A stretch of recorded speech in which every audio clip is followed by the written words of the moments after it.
What's the most used man-made material on Earth? I'll give you the answer. Concrete. This is the Concrete Logic Podcast. Have you ever stopped to think about the sidewalks, driveways, bridges, or the buildings around you? They're all made from concrete. So why don't we discuss it more? In each episode of Concrete Logic, we'll explore a unique concrete-related topic with the help of industry professionals shaping the trade's future. We'll talk with suppliers, contractors, architects, engineers, specialists, and even proponents of competing materials. We'll get their views on concrete and their visions for its future. So get ready to mix things up with Concrete Logic, where we turn the spotlight on the material that's everywhere but often overlooked. This is the Concrete Logic Podcast. And now, here's your host, Seth Tandit.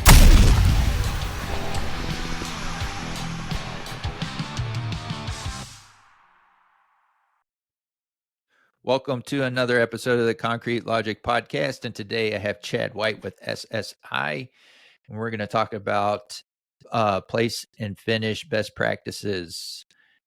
Before we get started, just want to remind everyone how the podcast works. If you hear something today or any of the 100 plus episodes that we put out there and you think someone would find it of value, we want you to share the podcast with a colleague or a coworker. The second thing you can do for us is if you go to concretelogicpodcast.com, there's a couple ways to reach out to me. There's a contact link at the top. You click on that, and that's like sending me an email. Or if you look at the bottom right-hand corner of the homepage, there's a little microphone. You click on that, and that's like leaving me a voicemail. And what we're looking for there are topic or guest suggestions, what you want to hear on the podcast. So please do that as well. And then the last way is if you get some value out of the podcast and you think it's worth some dollar amount, what you can do is go back to that homepage, concretelogicpodcast.com. There's a donate button at the top right-hand corner. Click on that, and you can give any amount, and any amount is much appreciated. And when you do donate, the next new episode that is released, you'll be listed as a producer. So that's what you see. If you go to any of the episodes and you scroll down through the show notes, you'll see producers listed. Those are people that have donated to the show. So that's how that works. With that, Chad's he's the guy you've been in the concrete industry for a little bit. And he goes around and shares back, I guess, best practices for place and finish, which I was sharing with Chad before I hit record, is a very weak spot in my repertoire as far as my background. But Chad, could you, I guess, let's get started with what are the best practices for delivering quality floors? Sure. Like anything else, it starts with the base. Most of the issues you'll see with a concrete slab that goes wrong, a lot of them will trace right back to the base. If the base is not firm and solid and supporting the slab, you're going to have issues. You have the potential for movement. So you got to have a good firm base that's trimmable, that when you are working on it, backing trucks in or moving laser screeds around, you do not want more than a 1/2 inch indentation. You don't want any rutting during the slab placement. So your base is critical. You've got to have a good, solid base that is trimmable, that you can control your concrete yields. After that, you're seeing a lot today of vapor retarders being used under the slab. For years and years, about the only time you ever saw that was for a slab that was going to get some type of floor covering. But now with the issues they've had Mhm. with vapor mitigation, you're seeing more of it in the warehouse and industrial area. So the big thing on vapor retarders, vapor barriers, what do you want to ever call them, is that you have proper lap, that you tape in the joints, that you're taping it around the penetrations, such as clean outs and such, so that you do have a good good material and vapor barrier that doesn't have holes in it or gaps. Moving to formwork. Beveled forms is the go-to. Your edge form should be beveled. That gives you a point instead of a flat to finish to. It's much easier to keep accurate on your formwork. For warehousing and industrial, you should be striving for about 1/8 of an inch up and down on your forms. Check, and recheck formwork as you're going. It needs to be braced up solidly to where it's not going to move, and that's straight. You got to pay attention at your joints where you joint two forms together, that you don't have one higher than the other. So that's important. I suggest that you shoot your forms in, and then while you're making your slab placement, that you are continually checking your edge forms right prior to placing the concrete against it, and then after the concrete is placed. Most everybody uses lasers, but everybody needs to understand there's a tolerance in a laser band. About the best ones out there, you're still going to be within 1/8. So practically that means you're within 1/4. The best practices that I have seen for setting formworks for high tolerance floors is to use an optical level. That way you know exactly how much up and down you need to go. So we've talked about formwork, we've talked about base, we've talked about vapor retarders. Next thing is your doweling system. What you're seeing most today is plate dowels, which are great. They need to be properly aligned. About all of them come with, the plastic insert that you nail onto the form. There's usually a guide right there to where you're getting them at the midpoint of the slab. Use it. That's why you have it. So you got your doweling, you've got your formwork. We're all set to pour concrete now. So best practices is Those the dowels, is that, I'm sorry to interrupt you. The dowels, is that like they call the diamond dowels, right? Yeah, diamond dowels that is a load plate dowel, what the market calls a load plate dowel. It's giving you a lot more steel across the joint, because the whole idea of the doweling system is you're wanting load transfer across that joint, to where as a load, such as a forklift or whatever, carrying a pallet, as it goes across the joint, that steel in there is helping support that joint so you're not up and down. And that becomes critical because, as probably everyone that's listening to this podcast knows, concrete slabs curl. You're going to have curl in all of them, which means it curls at the joints. So that will it loses contact with the base underneath. And if you have severe curl, you have the potential to have your slab rocking at the joints. If you're ever in a warehouse and they're running forklifts along, you hear that click, click, click, click as they're going across the joints. And what that is slab movement. So if you don't have a joint in there, if you don't have steel across that joint or some type of reinforcing, there's nothing to transfer that weight from one side of the joint to the other. So that's why doweling is very important. And there's a lot of different, load plates are predominant. Round dowels are used. Square dowels have been used. There's a lot of different doweling systems out there. My opinion, the load plate dowels are the best that are going right now. So we've got it all formed up. We've got the dowels in, reinforcing. You'll see anything from wire mesh to rebar, steel fibers, plastic fibers. They all have different functions, and how the slab is intended to be used will dictate what has been specified. But the one thing that's important with your mesh and reinforcing is that it's in the proper position.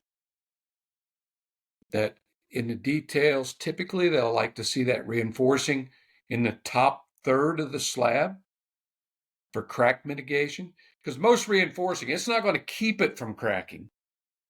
What it's designed to do is to hold it together and keep the cracks tight after it does crack. So alignment of your reinforcing and positioning of the reinforcing is very critical. Now you're placing concrete. You got to have a mixed design that's cohesive, that has enough water in it where the finisher can finish it. You can place it at a slump. Typically, what I'm seeing out there is 4 to 6 inch slump for placing. I think if you get any higher than a 6 inch slump, it's difficult to maintain your flatness and levelness during your strike off. So I always say max slump 6 inches. So you're looking at a mix that you can place at a 6 inch slump that you can strike off, that's going to set uniformly. And the way you get it to set uniformly is you got to produce consistent concrete. Watch your truck to truck slumps. You don't want a 4 inch slump, a 6 inch slump, 3 inch slump, 7 inch slump, because your slab is going to set the way it's placed. If you are placing variable slumps, it's going to finish that same way. So the whole key is you want to stay as uniform as possible. Slump control. A lot of guys, I tell guys, I can guarantee that I can add 10% to your bottom line if you do 2 simple things. Number 1, get started on time. Number 2, manage your slumps. Those 2 things, it sounds simple as hell, but we all have a lot of difficulty with it. So when I say that we're going to pour concrete at 8 a.m., that doesn't mean truck pulling on the job, guys pulling their boots on. That means at 8 a.m., concrete is running down the chute, and we're placing concrete. So many jobs I go to, 8 a.m. start is actually an 8:15 or an 8:20. And nobody really thinks nothing about it, but you got a 15 or 20 man crew there, and you just lost a quarter hour. Do the math and do that every day. Get started on time. That's a best practice. Manage your slump. That's a best practice. Strike off. There's a lot of different ways to strike off concrete. You have wet screeding by hand or with a handheld vibratory screed. You have roller screeds, which aren't used very much. You have truss type screeds, which used to be used. That was the default prior to the laser screeds, how we produced industrial and warehouse floors. But now the biggest one you see are laser screeds. There's 2 types of laser screeds. You have your boom type screeds, which the boom extends out, goes down, and then is pulled back. The other type of screed is a drive-in screed, where you drive the screed into the concrete, you lower the head, and then you back out, leveling the concrete as you go. Both have their uses. Both can produce quality floors. But the big thing is placing the concrete to where you don't have too much height, to where you're not asking the machine or whatever the strike off method to be trying to pull too much concrete back at a time. I suggest, ideally, if you could, every time that you pulled concrete back, whether you're wet screeding or using a laser screed, you never see over 2 inches in front of the screed, you'll get a lot flatter floor. The second thing is getting the strike off dialed in. That means checking the elevation of the head. That means checking your wet screeds. Check, check, and recheck. You can't do it enough. FF and FL numbers. FL is always pretty much going to always be tied to your form work and your strike off. FFs are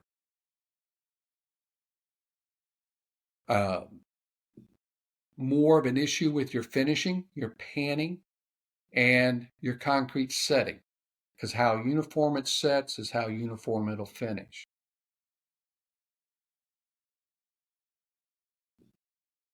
Are you still with me there? Yeah. I'm sorry. I'm writing notes down. That's all right. I just saw something we might be losing connection there, but okay. So we got strike off. After you strike the concrete off, typically what's done is a channel float or a check rod is ran after the strike off. And the reason for that is to consolidate the surface of the concrete, push the coarse aggregate down, and bring more of the butter to the top so that you have a smooth, sealed surface. So we've got this far. We've got the concrete struck off. We've got it bull floated or check rodded. Now it's a waiting game. You are waiting for the concrete where you can do your initial panning or floating of the surface. And there's a lot of different ways to test. Obviously, the first thing you want to make certain that all the bleed water has evaporated from the surface. You don't want to work the excess bleed water into the slab because that will alter the water cement ratio at the surface. And most people use the simple, you walk out on the slab and the footprint test. And ideally, conditions are going to change, mixes are different, but about a 1/4 inch depression when you step onto the slab. If you're sinking in, obviously it's too wet. And you never want to break, when you start panning the slab or floating it as you're running the machines, the ridge line that the machine is given, you never want to see anything over a 1/4 inch. If you're getting more than that, you're too wet. You need to wait a little bit. Slabs will typically be panned in multiple directions. Ideally, you'd always want to go opposite direction of how it's been struck off with your first pass, and then you'll cross that up. Running angles or 45s always adds value to it. We like to see a slab pan down tight to where you've panned it to where you really can't pan it much more before you put the first trowel on it. Typically with a riding trowel or a walk behind trowel, combination blades will be the first ones used. It's a trowel blade, but it's wider. So you're having less pressure on the surface. You can get on a little wetter. And the whole key to your first troweling is you want to close up the surface. You want to fill all the holes and leave it so that your further troweling after that will produce a nice, uniform, dense surface without any holes or cosmetic blemishes. Then the last troweling, you can trowel with combo blades. I see that a lot. as long as you keep it clean. Carbon steel trowel blades is used a lot. And what I like are plastic trowel blades used for the final pass. The reason I like them is they're much more forgiving for the operator. They do not scratch the floor as much as a steel trowel blade will, and they do not mark off. Carbon steel blades, when you burn a floor, you hear people talk about, I burn it black. Well, when they burn it black, what they've done is that's the mark off from the steel, which is fine, but it's hard to keep that uniform. Plastic blades are great because when you have differential set and the slab's not setting the same, you can slide from the hard spots to the wet spots with plastic blades much easier than you can with steel trowel blades. Mm-hmm. So you've got the slab finished. Next thing is your saw cutting of control joints. That's usually always in the specifications, and it'll say, saw it as soon as possible without raveling or spalling the joint. And that's a time issue. It's a timing issue. To give you an idea, what I see every day and what I see that works is what I look at is the initial set of the concrete to when you're going to be putting your pan floats on, ideally 2 to 4 hours after the concrete's placed.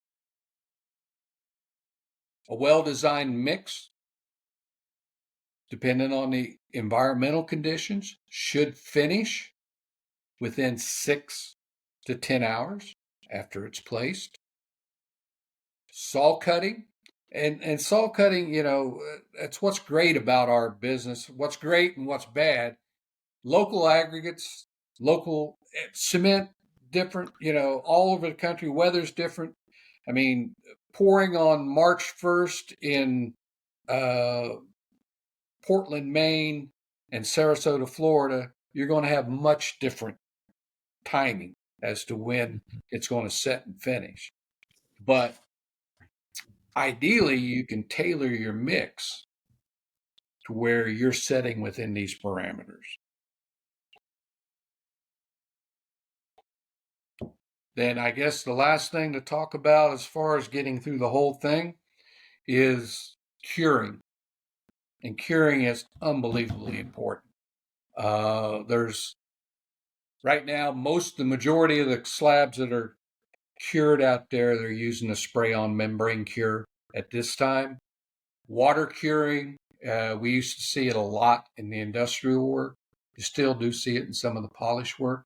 It's a great way to cure, but it's usually, it's a 5 to 7 day curing period, which limits access to the slabs by other trades.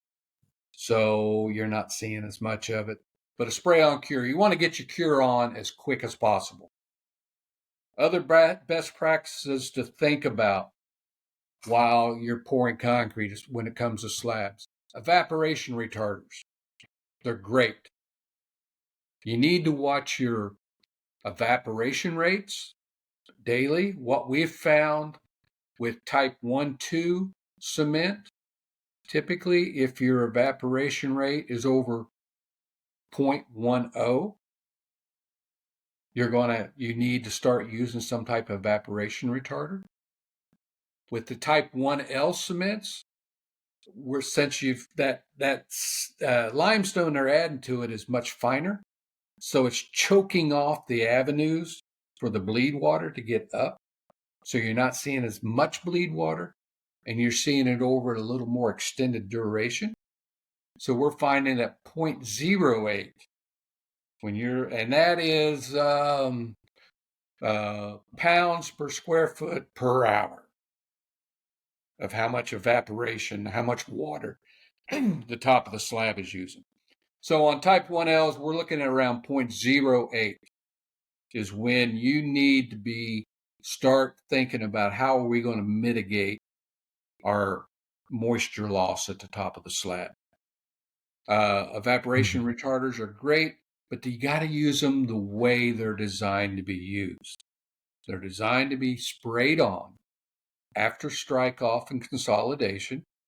They create a monomolecular film on the surface of the concrete, which slows down the evaporation of concrete, of the water.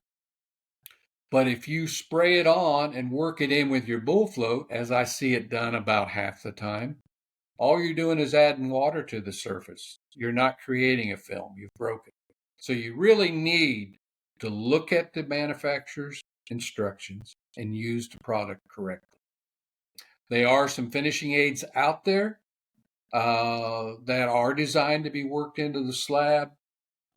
Depends on who you talk to. Some of them think they're great. Some of them think it's maybe smoke and mirrors. I don't know. I don't know enough about it to really say whether they work or not.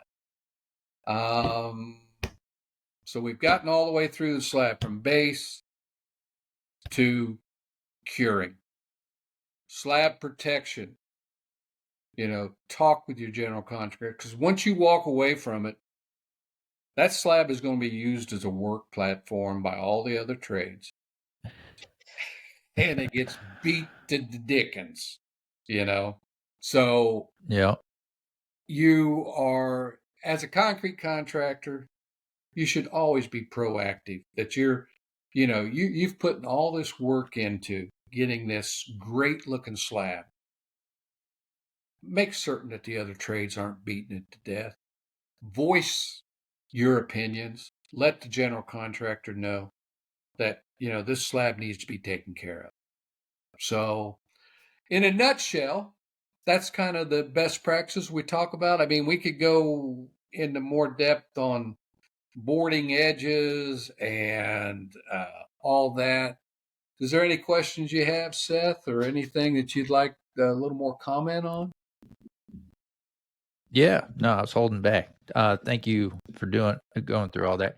What I wanted to ask you if there's some things that you see in your slab after it's finished or while you're finishing, what could be a possible cause of those things? What about blisters? When you see Blisters blisters and in the slab, do you know delamination. what I'm talking about? Yeah, blisters and Yes, sir. delamination. Typically, when I see that, that's over troweling of the concrete surface, or there's air content that's too high in the concrete. Most slabs, anything that's going to be trowel finished should not be air entrained. But then you get into lightweight concrete that they use in a lot of office buildings and high rises. They've got to have the air in there to get their unit weights down low enough. But then they ask for a trowel finish on it. And then they have delamination and blistering issues, and they want to know why. Well, it's simple. You got air. For anything that's going to be troweled, you should not have an air content in your mix above 3%. You're flirting with having problems. How do you get around it, or how do you mitigate blistering? Cut back on the amount of troweling you're doing on the slab. You more time between troweling stages and less overall troweling.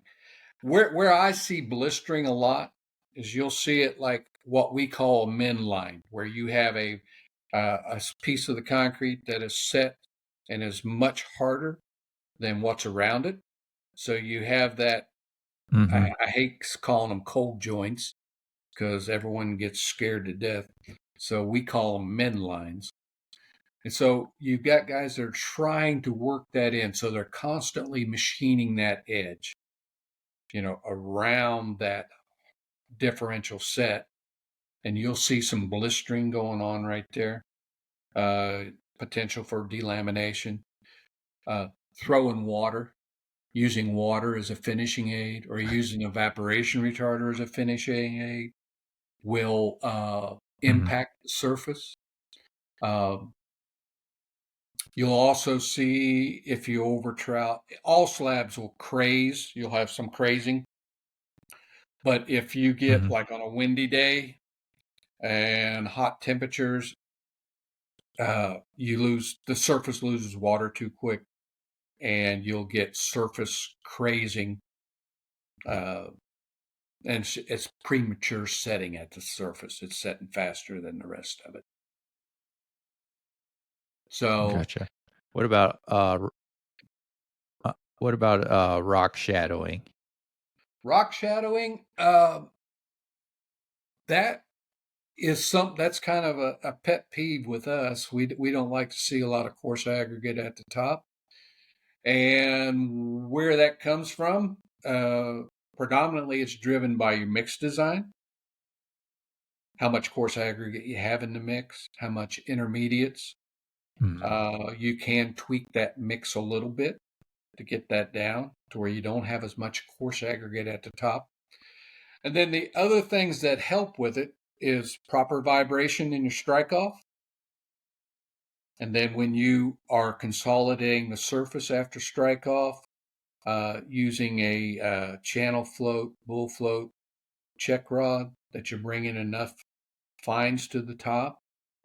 And like what you'll do on a polish job or something where you can't have any aggregate at the top, is we'll use a roller tamp and a jitterbug. You'll run the roller tamp after the strike off, and it's basically a wire roller that presses the coarse aggregate down and pulls paste to the top, so that you ensure that that top 16th inch of a slab, the 1/8 inch, is nothing but paste. And that's something, aggregate shadowing in some market areas, I see it on every slab, and they have to use a roller tamp or they have to consolidate the slab surface to get rid of it. I go into other market areas. I was in Houston last week, walked a slab that all they did was laser screed and did nothing after the laser screed, no check rod, no bull float, and they bump cut the floor.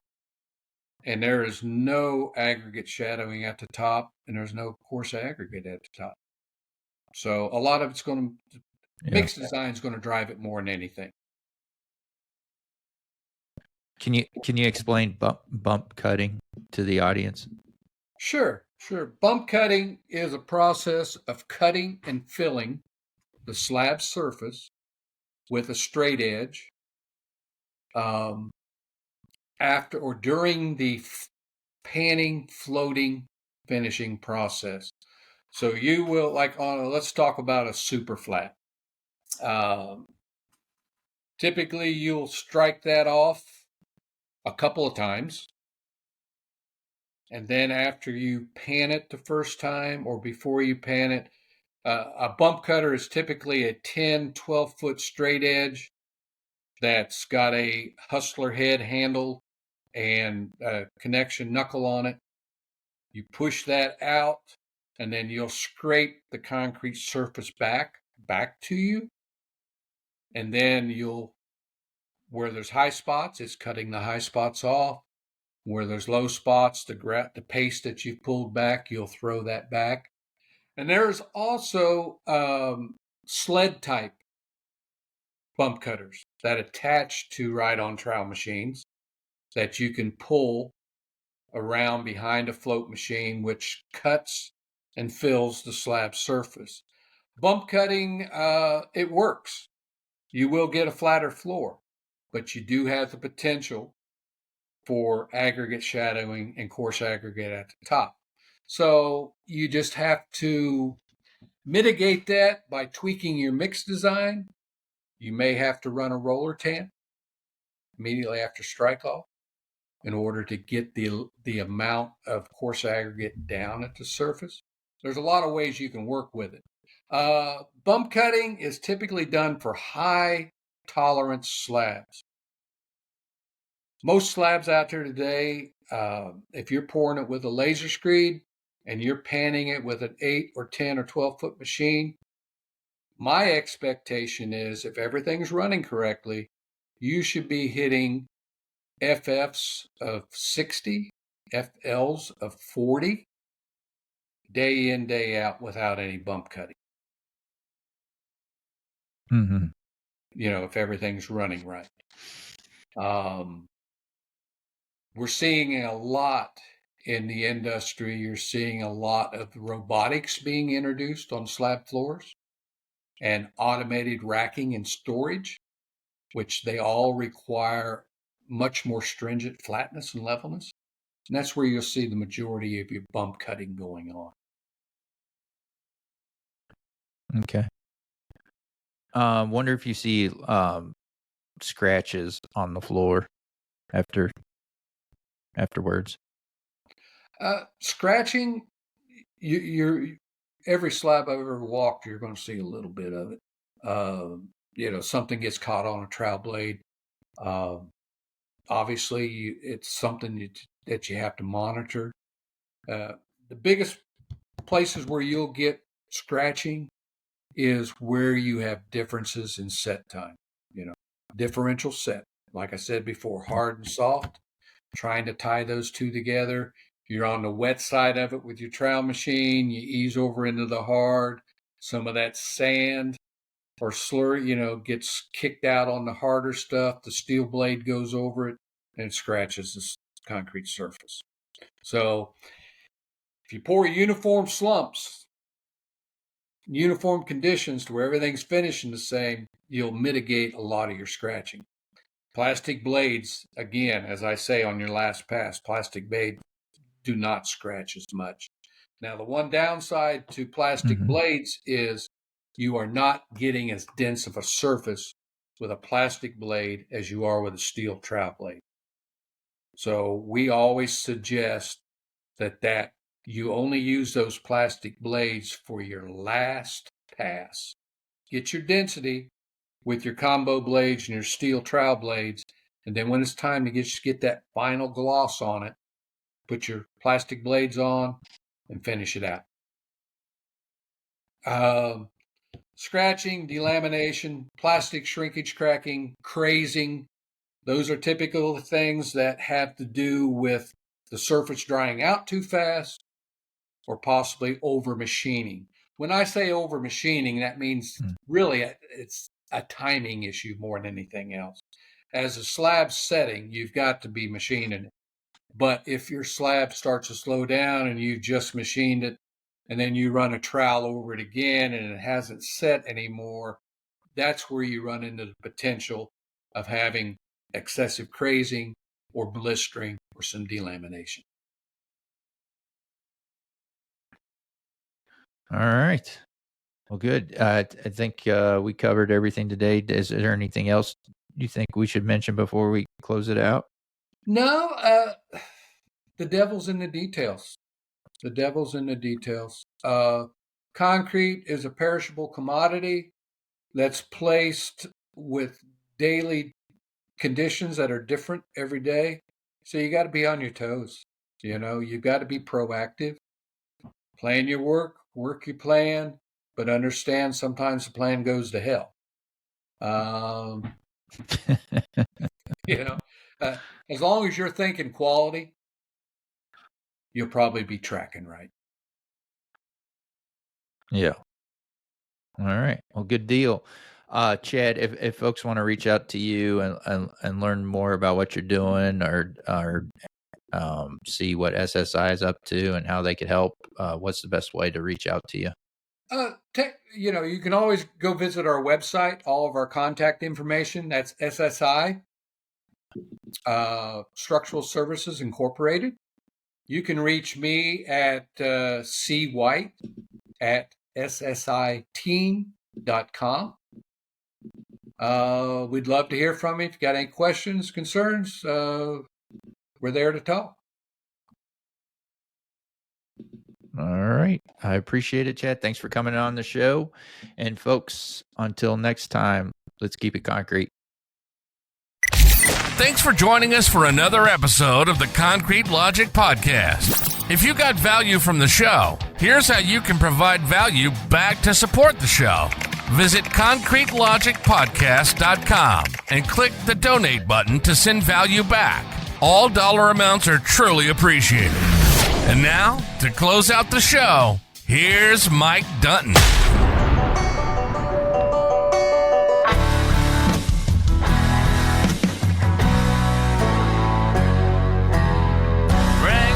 That alarm always sings couple hours before the sun comes up.